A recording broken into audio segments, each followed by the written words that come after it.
In 1997, a special interest group called the Project for a New American Century was formed.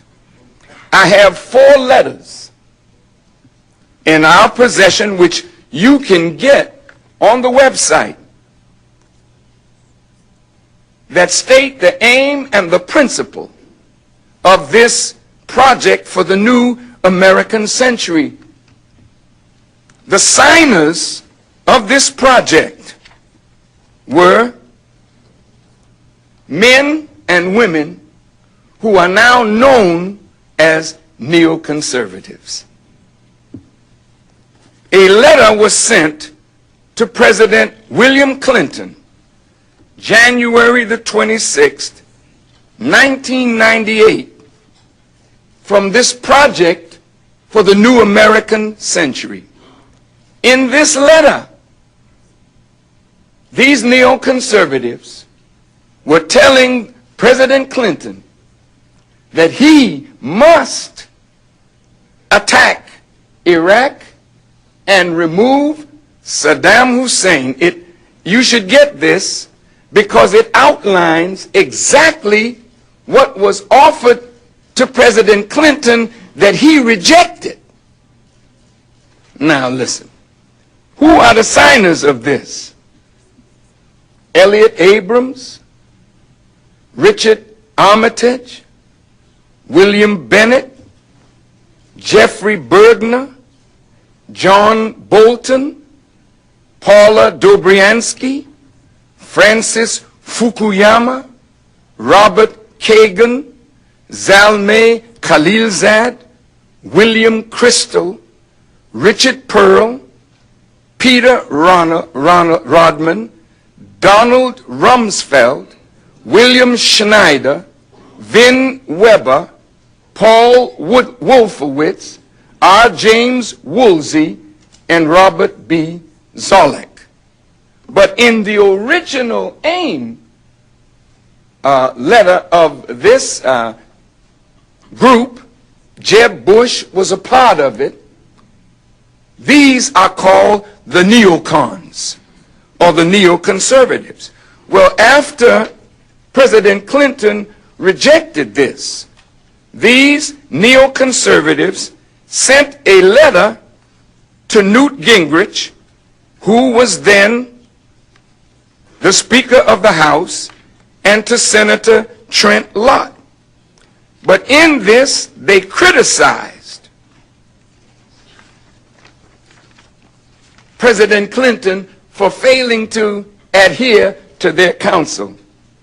And if you will get this, you can get it from the website, you will see the lineup of what they said to the congressional leaders that ultimately became the policy of President George W. Bush. After 9/11, they wrote a letter to President Bush.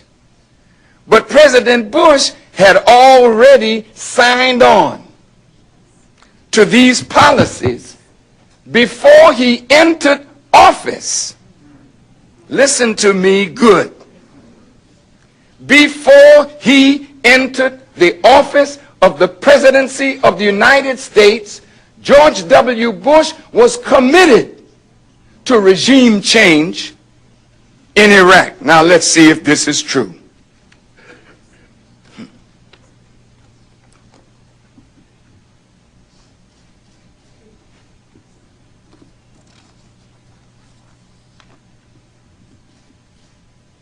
The objective of this group of neoconservatives was to reshape American foreign policy. From their own statement of their principles, it reads, conservatives have not confidently advanced the strategic vision of America's role in the world.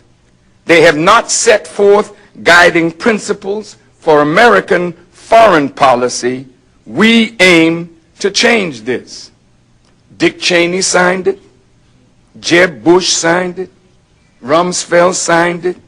Paul Wolfowitz signed it. Elliott Abrams signed it.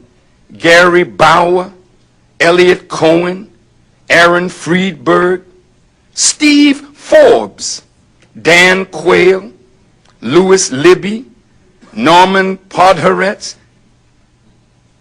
Peter Rodman, Stephen Rosen, Henry Rowan, Vin Weber, and George Weigel. Now, some of these people were not in government at this time. They were on the outside looking in during President Clinton's administration. Some of them were, however, with the father, George Bush, Herbert Walker Bush.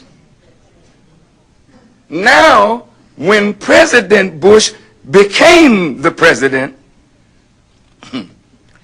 many of these people came into government. Dick Cheney, Vice President of the United States, Donald Rumsfeld, Secretary of Defense, Paul Wolfowitz, Deputy Secretary of Defense, Douglas Feith, Undersecretary of Defense for Policy, Richard Armitage, Deputy Secretary of State, John Bolton, Undersecretary of State for Arms Control and Security, Louis Scooter Libby, Chief of Staff and National Security Advisor to Vice President Dick Cheney, Richard Pearl, former chairman of the Defense Policy Board at the Pentagon. And it's interesting that he had a nickname titled the Prince of Darkness. Now, these neoconservatives had in mind the destruction of Iraq. Now, if you understand, they thought that their idea was the right idea for the time, but every idea needs a vessel that will bring that idea to fruition. So the neoconservatives were shopping around for the right vessel. And they found that vessel in George W. Bush.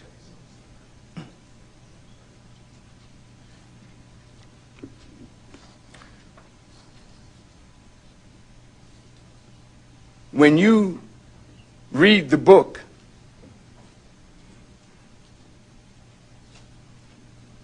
written about Paul O'Neill, that book was correct when he said President Bush came into office with a predisposition to remove Saddam Hussein. I said it to the president first. Now, out of his administration are coming witness bearers of the rightness of what I wrote to him. Please listen. Richard Clarke, in his book Against All Enemies, wrote, President Bush was preoccupied with Iraq and was not focused on the war on terror. Thus, it becomes clear why President Bush asked after 9/11, was there a tie between Iraq and Al-Qaeda?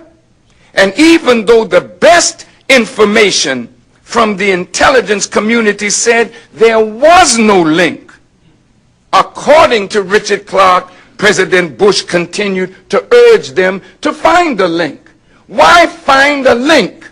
Because the aim was to destroy the regime of Saddam Hussein. Early on in the president's administration, he said, my administration is committed to regime change in Iraq. I believe that President Bush did not know of 9/11 in advance. However, had he not been so preoccupied with the neoconservative idea on Iraq, he might have been able to connect the dots of the many warnings that were coming to America from her friends around the world and avoid the tragedy of 9/11. He might have been able to direct the FBI and the CIA to bring him whatever intelligence they had that would have allowed his administration to connect the dots. Now, this is just my belief. I believe that even though he didn't know, somebody knew. And those who knew that if this happened, it would put President Bush and the administration in the position that would allow them to fulfill the aim of the neoconservatives. Now, you may not agree. Minister Farrakhan, do you think that anyone would be so wicked as to allow the deaths of 3,000 American and non-American citizens to pursue a political and economic objective? 44 years ago, the Honorable Elijah Muhammad said to me, Brother Farrakhan, you cannot fathom the depth of Satan. And those of us who can't think like that would never believe that a human being was capable of planning the deaths of innocent people to further a political and an economic objective. This happened during the Kennedy administration. When John Fitzgerald Kennedy was fixed on Cuba and Fidel Castro and a communist regime 90 miles from the American shore, it is written that some of his generals came to him suggesting that an American ship be bombed in Guantanamo Bay and blamed on Cuba so that the American press could whip up the American people into a fervor for war, and it would justify America in a war against Fidel Castro to remove that regime.